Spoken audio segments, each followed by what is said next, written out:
Hey guys, it's Rachich and it's probably my strongest league starter ever. I made this build by myself, and in my pedo building you will find everything you need. I mean leveling, endgame version and nodes. Most likely I will start with this build in 3.24 Necropolis League. I tested it in solo self-found, went through the entire campaign, reached the red maps, and literally with 0 good items, all my items were just shit from the floor without any crafting and with only 3 completed laps. Playing this build you don't need any uniques, hard crafting rares or anything else. In this video you will find everything about this build, how to play, about gear, progression, defense, damage, bossing and else. It's Burst Totems Hierophant and this is all-rounder starter which is suitable for absolutely everything in game. It is best suited for invitation, sanctum and bosses, but you can actually farm maps, expedition, essences and else. Playing this build, your damage is insane even without special crafted items, your defense is insane, that's why it's a perfect league starter in 3.24 league, and I really spent a lot of time on this build, testing it, setting pedo building and making this video. So please follow my YouTube, Twitch and don't forget to like and comment this video. Thank you guys. After I reached red maps in solo self-found league with absolutely awful items, I transferred my character to the affliction league just to show you what this build will look like when you reach level 92 and have some currency to buy or craft 6-link body armor and some cheap rare items. So here's me again, my level 92 character, and let me talk about my gear that she will use in endgame. First one is wands, and it's pretty simple to find something like that just on the floor, or to buy on trade for 1 or 2 chaos orbs, or to craft with some essences. It should be with spell damage, lightning damage to spells, cast speed and mana. Mana is pretty important in this build because 50% of all damage is taken from mana before life, and also Arcane Claw spends 65% of our total mana and gives equal lightning damage, so mana is really important. Actually on these ones you can have +1 to all lightning spell skill gems, but you will be good even without this mod. Next is helmet. It can be without eldritch implicits at all, it should be with evasion and armor base. Both mods, it's maximum life, elemental resistances and suppress. It can be with plus maximum mana as well, but all depends on your budget. Next item is shields, and it can be with any base like spell damage or life or armor. Both modifiers, it should be with +1 to all level of all lightning spell skill gems, elemental resistances, life and can be with mana as well. Now about amulets, it's better to be with strength and dexterity implicit, because we need these 2 attributes in this build for our skill gems. About mods, it's maximum life, mana and elemental resistances as always. Also allocation with ironwood gives increased totem life, more armor and it scales our defense so much. Next item is body armor. Here is 6-link armor and the base should be with evasion, and it's better to be evasion plus energy shield because of many blue sockets. Both mods, it's suppress spell damage, maximum mana, elemental resistances, and it can be with maximum life or without it. If you have no maximum life on your body armor, you can just take this passive on a passive tree for 50% increased maximum life. Also we have 2 eldritch implicits here with determination effect and non-curse aura. Next items are 2 rings. And as I said before, we need around 140 dexterity and 150 strength in this build, so on rings you should have these both attributes, or on any other item. My left ring has dexterity, maximum life, maximum mana and cast speed. The right ring almost the same but with strength. Now gloves. It should be with evasion plus energy shield base, because evasion we need for suppress and we have a lot of blue sockets, so yes. Both mods, here we have suppress, maximum mana, life and dexterity as well. Also we have eldritch implicits here with lightning exposure and chance to unnerve enemies on hit. It works for our totems and scales our spell damage so much. Next item is belt. It can be Stygian Vice or any other belt base, depends on your budget, and about mods it should be with life, mana and resistances. As I have Stygian Vice, I have an Abyss Javel inside with life, mana and chaos rest. Last item in build is boots. It should be also with evasion plus ES base. Both mods, it's again suppress, movement speed, life and mana. About eldritch implicits, I recommend movement or action speed and increased cooldown recovery speed. Flasks are really common. One is life with corrupted blood immunity, quartz flask for our suppress spell damage cap, quicksilver for movement speed, grain flask for armor and global defense, and amethyst flask for chaos rest cap. Now about skill gems. Let's start with our main skill is Storm Burst, and this skill is not a totem itself, but we use it with spell totem support and it becomes totem. As support gems we use Cruelty, Lightning Pan, Control Destruction and Physical to Lightning, because Storm Burst itself deal physical damage and convert 50% of its damage to lightning, so we need to convert another 50%.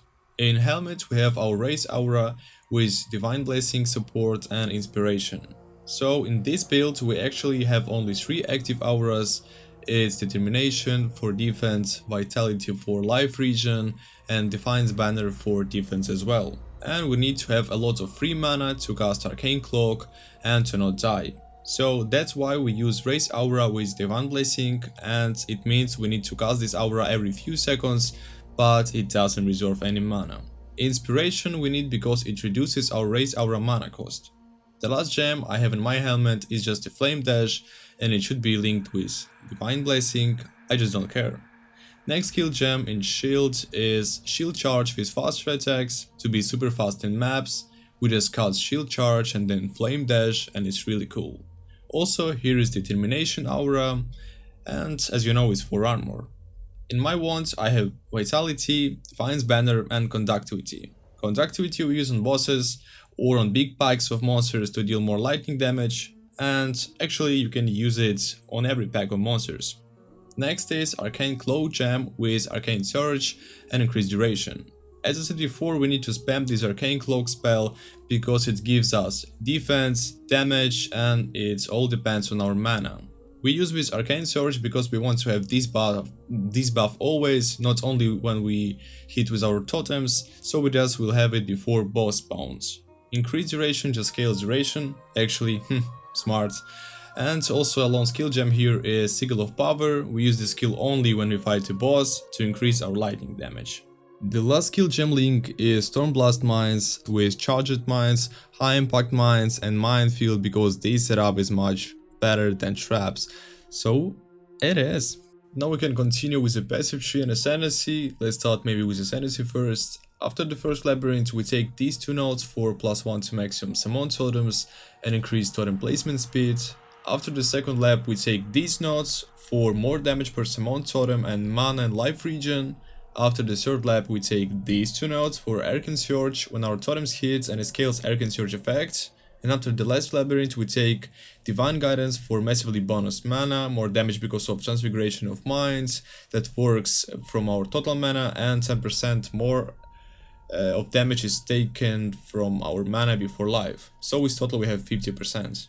Now about skill tree itself, it's level 92 now. In my better building there will be many passive trees, but here we go. We have no clusters here, just a few rare jewels for mana and life. And what can I say about this tree is we have a few really important big nodes. The first one is Ancestral Bond that gives us +1 to maximum totems and we can deal damage with skills itself, so only with totems, traps and mines. Next one is Elemental Overload that makes our build non-crit, but we received 40% more elemental damage for our totems. And next one is Iron Will passive nodes, here just for more spell damage because of strength. And the last one is Mage Band that gives us chance to suppress spell damage, and we have a cap like 100% suppress when we use a flask and around 90% to suppress spell damage when we have non-active flask. So that's it, just follow my better building for more, just read my notes. Now how this build actually works. It depends on what you do. If you're running map, you just spam your Arcane Cloak with left mouse button, or if running gear games will remove this opportunity in 3.24, you can spam with any other button. Use your Storm Burst Totems and sometimes Conductivity if you want to kill monsters faster. When you fight the big strong rares, you can also throw a few traps under them and use Sigil of Power. Also, don't forget about activating Race every 10 or 20 seconds, depends on skill, gem level, to scale your damage. Very important thing about playing this build is you don't need to spam your totems, guys. Don't spam your totems because they need around 1 second to start working, and if you will just spam them, they will not deal damage at all. But they have a really massive AoE, so when you run map, you just click one totem in one pack of monsters, and then you go to the next pack, one totem, one totem, one totem, and a lot of AoE. Everything is gonna be fine. About boss fights, like guards or something, here is what you need to do. First you need to enter the boss area, you put 3 totems under the boss, use Raise Aura, then throw all the traps, use Eagle of Power and click left mouse button to activate Arcane Cloak. When the boss spawns or starts taking damage, you use Conductivity and wait until he is dead, or you can continue using Lightning Traps. Or if the boss actually killed your totems, you just activate his totems again. It's really easy, it's not hard. When mapping is really you need to use only one button and reactivate the Raise Aura. And about boss fights, it really sounds hard, but it's only 5 buttons and you have time to to train it in your head, so everything's gonna be fine, guys, just trust me.